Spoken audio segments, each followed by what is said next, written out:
Bismillahi wassalatu wassalamu ala rasulillahi. Assalamu alaikum wa rahmatullahi wa barakatuh. Alhamdulillahi wassalatu wassalamu ala rasulihi Muhammad wa ala alihi wa sahbihi wa sallam. Ndugu zangu katika Islam, tunakuja tena mara nyingine kufaidishana kuhusu jambo moja mawili katika hayo ambayo Mwenyezi Mungu ataturuzuku kwa siku hii ya leo. Maudhui yetu leo ni ziara ya makaburi, dua na kusoma Qur'ani. Kwa sababu kumezuka jambo Goma, au kumekuja neno mpya. Kigoma kila siku kuna neno mpya kwenye dawa. Ati masufi tuabudu makaburi. Iko audio niliyosikia kwamba masufi tuabudu makaburi, na anayeleta audio anaifuatanisha na picha ya watu walioko kwenye makaburi na mikono yao yako yenye kuinuliwa, kugunjuliwa vijanga vao, na baadhi yao wanalia.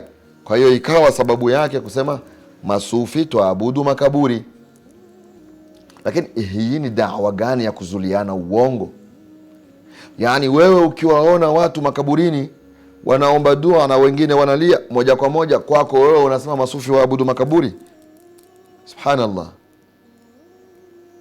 Taban nahnu nazuru almaqabir, kweli sisi tufanya ziara ya makaburini. Masufi tunayatembelea makaburi, tunakwenda kufanya ziara kwenye makaburi. Nahnu la nazuru almaqabir bihadafi au niyati ibadati sukani alqubur.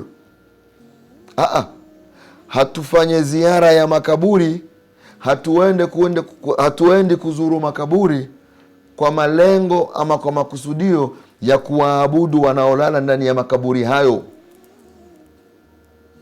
Bal nazuruha liqasadi taamuli watafkir watadhakuri waddua ma qiraati alquran lianfusina wa liikhwanina sukanu tilka almaqabira.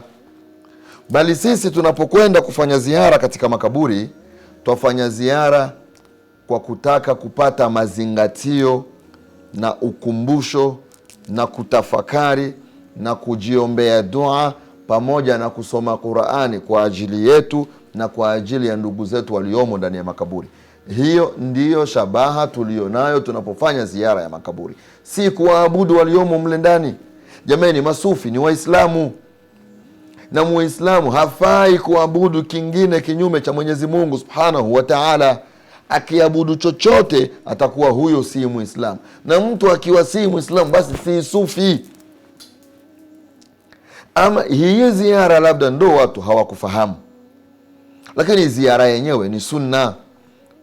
Kwenda kufanya ziara ya makaburi, kuwatembelea wale waliomo ndani ya makaburi, kwenda kuwajulia hali, kwenda kuwatolea salamu, kwenda kwa kutafakari. Unabaki unakumbuka maisha yako, unaona namna gani matuta yanajaa viumbe vya Allah, waliokuwa wajuzi, waliokuwa wenye nguvu, waliokuwa wenye mali, wako ndani ya shimo za ardhi. Kwenda kutizama hiyo ili kukupe tafakari nzuri na kukupe ibra ni sunna. Kwenda kuwatizama wale na kuwaombea dua na kujiombea we mwenyewe dua ni sunna. Kwenda kuwatizama na kusoma Qur'ani pia ni sunna. Imekuja katika hadithi ambazo zimepokewa kwa isnadi tofauti na riwaya nyingi tofauti. Mimi napendelea kuchukua isnadi na riwaya ya al-Imamu Hakim katika kitabu chake Al-Mustadrak ala Sahihain, pamoja na kwamba katika Bukhari kuna lafdhu nyingine, katika Muslimi kuna lafdhu nyingine. Ama hii lafdhu ya Al-Hakim an Anas radiyallahu ta'ala anhu qala Rasulullah sallallahu alayhi wasallam kuntu nahaitukum an ziyarati alqubur. Anas bin Malik, Mwenyezi Mungu awe radhi na yeye, ametoa hadithi iliyopokewa na al-Imamu Hakim katika Al-Mustadrak ala Sahihain, asema mjumbe wa Allah juu yake rehma na amani alisema, kuntu nahaitukum an ziyarati alqubur, nilikuwa na kukatazeni kuzuru makaburi. Ala fadharuha, basi anzeni kuyazuru, anzeni kuyatembelea makaburi. Fa innaha taruqul qalbu, hakika kufanya ziara kunalegeza moyo. Watudma'u al-ain, na kunalilisha majonzi, macho yanatoa machozi kwa kule kufanya ziara ya makaburi. Watudhakiru al-akhirah, na kunakumbusha watu maisha ya akhera. Wala taqulu hajaran, wala msiongei maneno mabaya. Huyo Mtume Muhammad sallallahu alayhi wa alihi wa sahbihi wasallam aliwaamuru masahaba. Kwanza anaanza hadithi anasema, kuntu nahaitukum, nilikuwa zamani na kukatazeni kufanya ziara ya makaburi, lakini kwa sasa fanyeni ziara. Kwa sababu kule kwenda kukaa makaburini kunalegeza moyo. Mtu akiwa alikuwa na kibri katika maisha yake, kwa sababu ana magari, ana manyumba, akienda makaburini anawaona namna matajiri wameacha magari yao, manyumba yao na vitu vao, wanalala ndani ya tumbo ya ardhi, roho yake inalegea, na akashikwa na mazingatio sana mpaka macho yake yanalia. Na katika kushikwa kule mazingatio, basi anaona maisha ya duniani ni bure.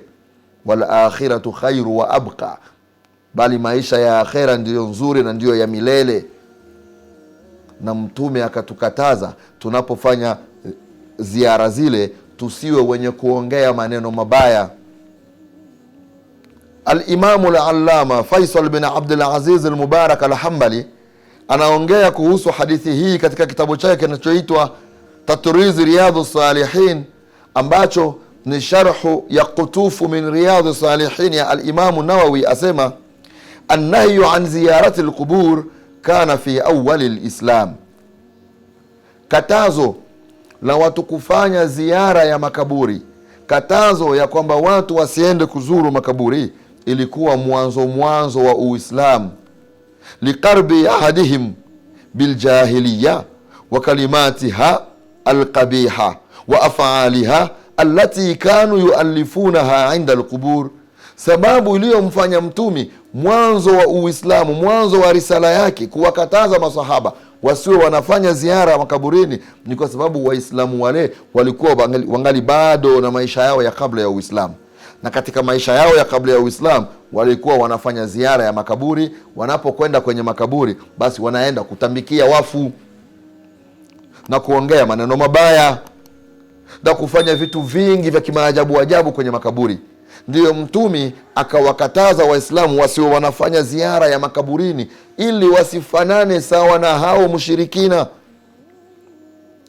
Anasema falamma alimu ahkami shar'i, basi Waislamu walipopatwa na tauhidi, walipoelewa hukumu za kisheria kwamba hafai kuabdiwa mwingine isipokuwa Mwenyezi Mungu Subhanahu wa Ta'ala, amarahum biziyaratiha. Mtume Muhammadin sallallahu alayhi wasallam akaamuru, wala hakuwabembeleza, ameamuru Waislamu waanze kufanya ziara ya makaburi. Liannaha tudhakirul akhira, kwa sababu kule kwenda makaburini kuna wakumbusha akhera. Kwa hiyo usimuone sufi makaburini ukadhani anaenda kuabudu wafu. Ukamuona sufi makaburini, fahamu anakwenda kutuliza moyo wake, anakwenda kuvunja kiburi chake, anakwenda kutizama namna gani mabwana wakubwa kwa nguvu zao na pesa zao na elimu zao na ufahari wao wanalala, hawawezi kugeuka ubavu mmoja tangu siku walizikwa mpaka siku hiyo ya ziara yake na mpaka siku ya Kiyama, wanabaki ubavu mmoja. Kwa kutizama kule, basi sisi kunatulegeza moyo, sisi kuna kutoa machozi, sisi kuna tupatia kufahamu kwamba maisha ya duniani ni bure. Alafu baadaye tunaomba dua kwa ajili yetu na kwa ajili ya ndugu zetu hawa, tunasoma Qur'ani, tunarudi manyumbani. Ndio sababu hiyo, na mambo haya ni sunna ya Bwana Mtume Muhammad sallallahu alayhi wa alihi wa sahbihi wasallam, kaatuamuru na kayafanya yeye mwenyewe. Ukachukua katika sahihu Muslimi hadithi iliyopokewa na Ummul Mu'minin Aisha radhiyallahu ta'ala anha, qalat, anasema kana Rasulullah sallallahu alayhi wa alihi wa sahbihi wa sallama yakhruju min akhir al-layl ila al-baqi' fayaqul assalamu alaykum dar al-qawm al-mu'minin. Alikuwa mjumbe wa Allah juu yake rahma na aman anakwenda kufanya ziara hata usiku, akhir al-layl, usiku wa mwisho, yani karibu ya asubuhi, anaenda kuwafanyia ziara watu wa makaburini, anawaambia assalamu alaikum daru qaumul mu'minin, amani kwenu. Anafika Baqi' pale makaburi walikozikwa masahaba, anafika pale anawaambia assalamu alaikum daru qaumin mu'minin, amani ya Mwenyezi Mungu iwe kwenu enye manyumba ya watu waaminifu. Wa atakum ma tuadun, na kwa kweli imeisha kufikieni yale ambayo Mwenyezi Mungu aliwaahidi. Mko katika mabustani ya peponi humo makaburini mwenu, mmeshapewa aljanna humo makaburi mwenu kwa ninyi kuwa mashahidi. Wa inna insha Allahu bikum lahiqun, na insha Allah, kwa hakika hata sisi tuko wenye kufuateni katika mabustani haya. Allahumma ighfir li ahli al-Baqi' al-Gharqad. Mtume akawaombea dua, anasema Mwenyezi Mungu uwasamehe watu hawa wa makaburi haya ya Baqi' ya Arqad. Kwa hiyo Mtume Muhammad sallallahu alayhi wa alihi wa sahbihi wa sallam alikuwa na mazoea ya kufanya ziara, na anapofanya ziara anawatolea salamu na anawaombea dua watu hawa wa Baqi'. Na masufi sisi tukachukua sunna hii kwa bwana Mtume, tunakwenda kufanya ziara kwa ndugu zetu Waislamu waliotutangulia mbele ya haki, tunawasalimia, tunawaombea dua. Na haitoshe pia na kuwasomea Qur'ani ni sunna ya bwana Mtume Muhammad sallallahu alayhi wa alihi wa sahbihi wasallam.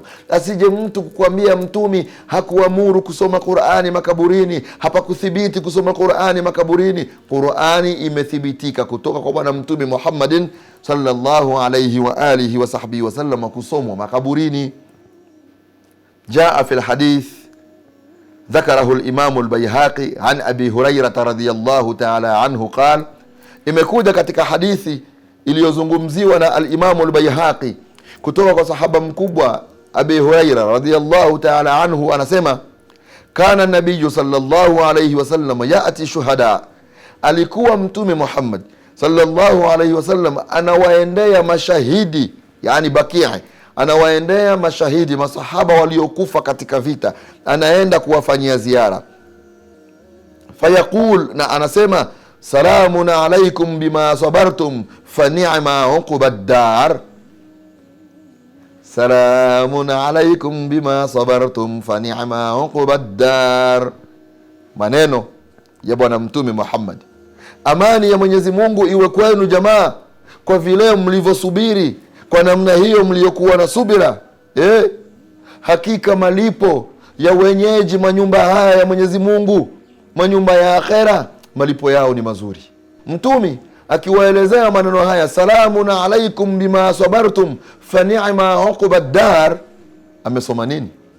Amesoma Qur'ani, kwa sababu hii ni aya ya Qur'ani. Kwa hiyo Mtume amesoma Qur'ani makaburini, akiwaelezea hawa wa shuhadai katika makaburi yao, salamun alaikum bima sabartum fa ni'ma uqbad dar, ambayo ni aya ya Qur'ani hii katika suratul Ra'd aya yake ya 24.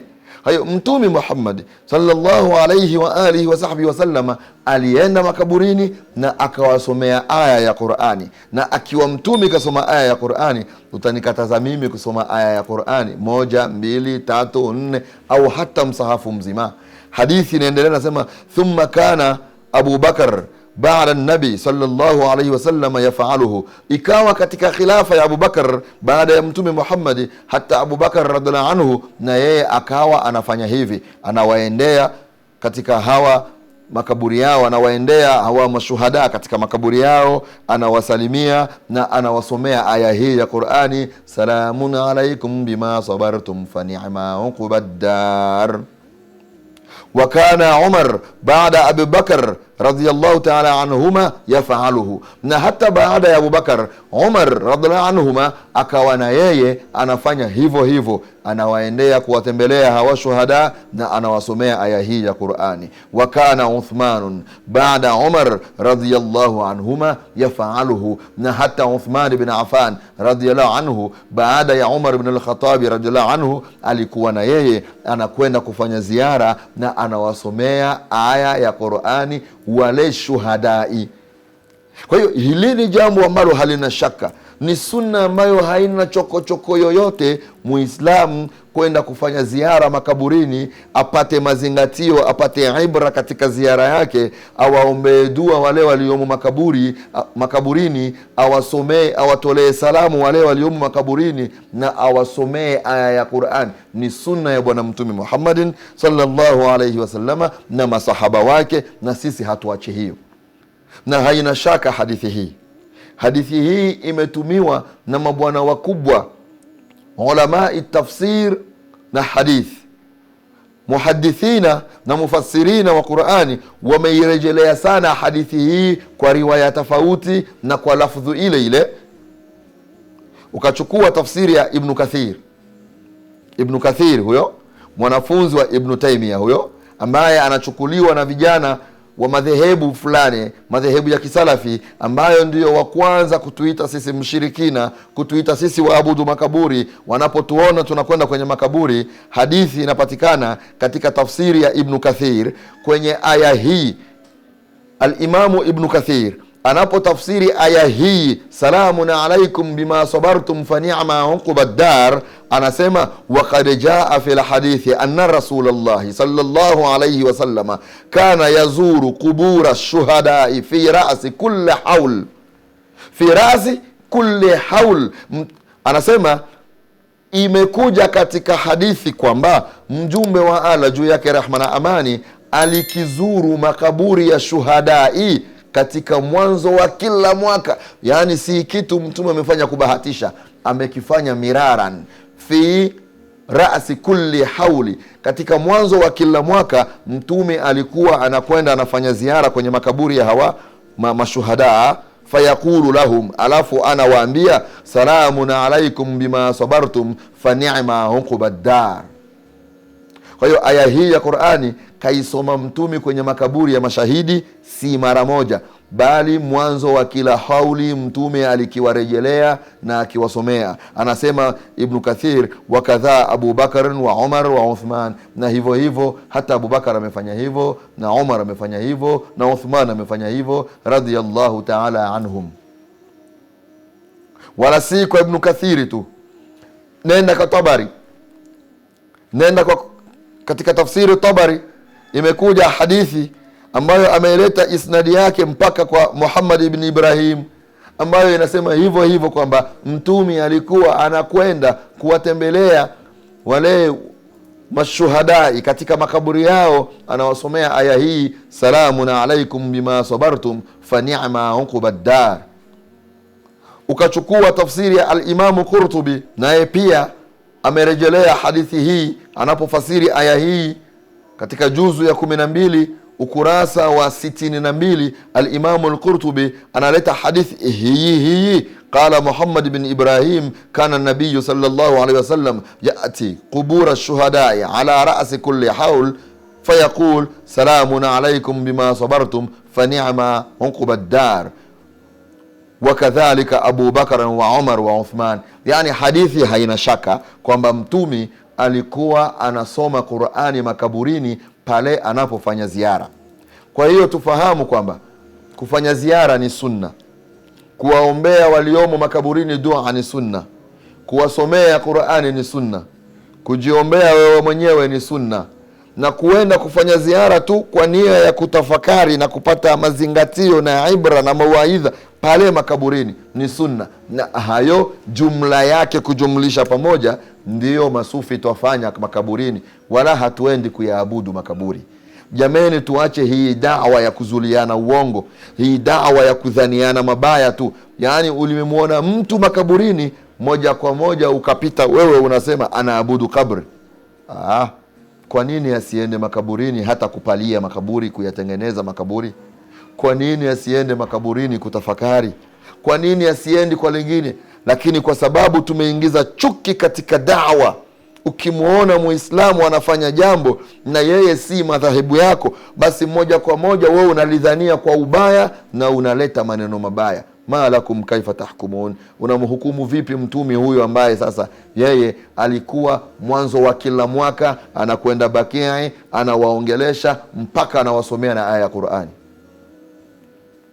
Kwa hiyo Muislamu, wewe ambaye una tabia ya kufanya ziara makaburini, mwanamume kama vile mwanamke, kwa sababu kwa ziara hapa kuna ikhtilafu ndogo kwa wanawake. Katika maimamu wetu wanne wa Ahlus Sunnah wal Jamaa, Imamu Ahmad ibn Hanbal radhiyallahu anhu pekee ndiyo amesema mwanamke hazuru makaburi, bali al-Imamu Abu Hanifa, al-Imamu Maliki na al-Imamu Shafi'i wanakubali mwanamke anazuru makaburi. Kwa hiyo ikiwa una tabia ya kufanya ziara, nenda zidisha kabisa, fanya ziara, fika huko, fikiria maisha yako ya duniani kwamba ni bure, ukubali kwamba maisha ya akhera ndo bora. Ukafika huko, waombe dua ndugu zako waliomo humu ndani, na ukiweza uwasomee hata na Qur'ani. Haya yote ni mafunzo ya Bwana Mtume Muhammadin sallallahu alayhi wa alihi wa sahbihi wa sallama. Wassalamu alaikum wa rahmatullahi wa barakatuh.